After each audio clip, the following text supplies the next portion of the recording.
اٹھانے والے. فرعون تھا کہ اللہ نے تخت شاہی سے اتار کر اس کو بحر قلزم میں جا کر کے ڈبو دیا. اسی طریقے سے ایک اور شعر ہے جو کہ الحمدللہ اس مجلس سے متعلق ہے. اگر آپ پڑھیں گے تو انشاءاللہ جو ہمارا عقیدہ ہے تو وہ بھی روشن ہوگا اور ساتھ ہی ساتھ ہمارا ایمان بھی تازہ ہو جائے گا. یہ تو سب کے سب پھنس گئے اور ڈوب گئے اور غرق ہو گئے، مگر ایک ایک حرف محفوظ ہے یہاں سینوں میں. ایک ایک حرف محفوظ ہے یہاں سینوں میں، مٹ گئے خود یہاں قرآن مٹانے والے. سبحان اللہ سبحان اللہ. مٹ گئے یہاں قرآن مٹانے والے.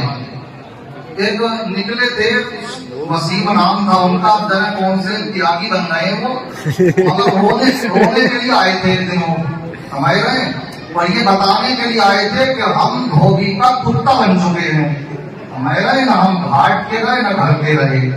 تو یہ ہماری نگاہوں کے سامنے بھی ہے. اس لیے الحمدللہ ہم کو خوش نصیب ہیں کہ ہم قرآن سے محبت کرتے ہیں. سبحان اللہ. قرآن کو پڑھیں اور واقعی قرآن کی عظمت، قرآن کو کتاب ہے. اللہ نے صرف اس لیے اس کو نہیں نازل فرمایا کہ اگر تمہارا انتقال نہ ہوتا ہو، تکلیف ہو، سانس نکلنے میں دقت محسوس ہو رہی ہو، تو امام صاحب کو بلاؤ، مؤذن صاحب کو بلاؤ، حافظ صاحب کو بلاؤ اور وہ یاسین شریف پڑھے اور دم کر دے اور تم جو ہو ہندوستان چھوڑ کر کے قبرستان میں پہنچ جاؤ. علامہ اقبال بیان فرماتے ہیں کہ ہاں یہ فائدے بھی ہیں، باقی اگر کسی کو تکلیف ہو رہی ہے اور سانس اٹک گئی ہے گلے میں، نہ نکلتی ہو، تو قرآن پڑھ دیا جائے تو آسانی سے نکل جاتی ہے. یہ بات تسلیم ہے، اس کا انکار نہیں ہے. مگر وہ بیان کرتے ہیں ہائے افسوس اے میری قوم، تم نے اگر قرآن سے سیکھا تو وہ بھی مرنا سیکھا. کیا سیکھنا چاہیے تھا؟ ارے قرآن تو یہ ہدایت کی کتاب ہے، ہمیں اس سے جینا سیکھنا چاہیے تھا، مگر ہماری قوم نے اگر سیکھا تو وہ بھی اس سے مرنا سیکھا ہے گا. اس لیے ہمیں کیا سیکھنا؟ اس سے جینا سیکھنا. جینا ہر چیز کا اس میں کھلا بیان ہے. وَنَزَّلْنَا عَلَيْكَ الْكِتَابَ تِبْيَانًا لِكُلِّ شَيْءٍ. اللہ فرماتا ہم نے ہر چیز کا اس میں کھلا روشن بیان ظاہر فرما دیا. سبحان اللہ. ایک مرتبہ ایک یہودی مکہ حضرت علی کی بارگاہ میں آ گیا اور آنے کے بعد میں بولا، اس کی جو دائی تھی تو وہ کئی اکا دکا بال نکل کر کے آئے، ہوتی بہتوں کی نکل کر کے نہیں آتی ہے، مگر وہ جو پریشان کرنے کے مقصد میں تھا. جیسے بہت سے لوگ آتے ہیں کہ کسی کو اگر مسئلہ یاد آ جائے، مسئلہ یاد ہو جائے کتاب مسئلہ، تو پھر وہ نکلتے ہیں کہ چل کر کے فلاں امام صاحب سے پوچھیں گے، ٹیسٹ لگے ان سے. ہمیں نہیں، ہماری تو قوم اگر کوئی کار کو مسئلے سیکھ لے تو وہ ممتحن بن جاتی ہے. ہمارے ٹیسٹ بھی جا کر کے کس کا لیا جاتا؟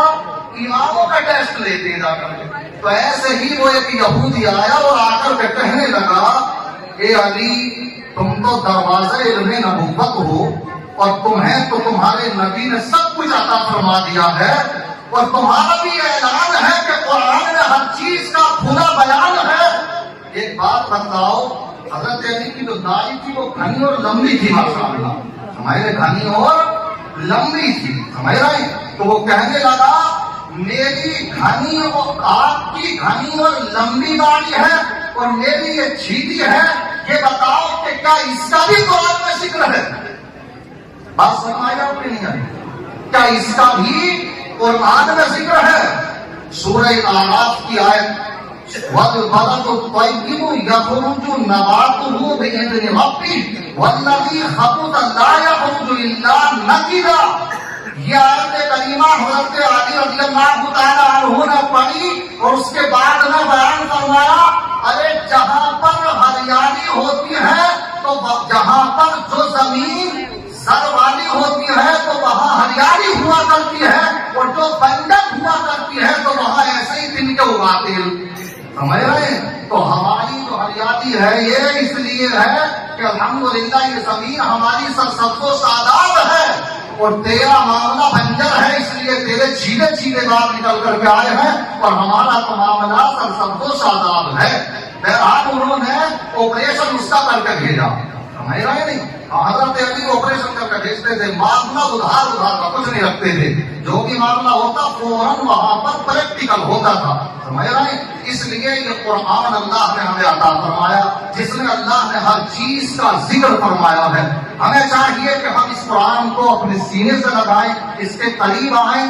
آج جو دنیا کے اندر قوم رسوا ہو رہی ہے، اس کی وجوہات چاہے کوئی اپنی غلطی دو چار ٹکلوں کے اوپر ڈال کر کے کہنے لگے کہ اس لیے ہو رہا ہے کہ فلاں جو بیٹھا ہوا ہے، کہ اس لیے ہو رہا ہے کہ فلاں جو بیٹھا ہوا ہے، میں کہوں گا یہ تو بیٹھے ہیں، اگر تم نہیں سدھرو گے تو ان سے بھی بڑے موجود ہیں، بیٹھنے کے لیے تیار ہیں۔ تمہارے حالات تبھی صحیح ہو سکتے ہیں جبکہ قرآن کو اپنے سینے سے لگا لو گے۔ جب وہ معزز تھے زمانے میں مسلمان ہو کر، وہ معزز تھے زمانے میں مسلمان ہو کر، ہم خوار ہوئے تاریخ قرآن ہو کر۔ ارادہ تھا ایک حدیث پیش کرنے کا، وقت اجازت نہیں دیتا، اللہ کی بارگاہ میں دعا ہے اللہ تبارک و تعالیٰ میرے کہنے آپ کے سننے میں کوئی خامی یا نقص ہوئی اس کو معاف فرمائے۔ السلام علیکم ورحمۃ اللہ۔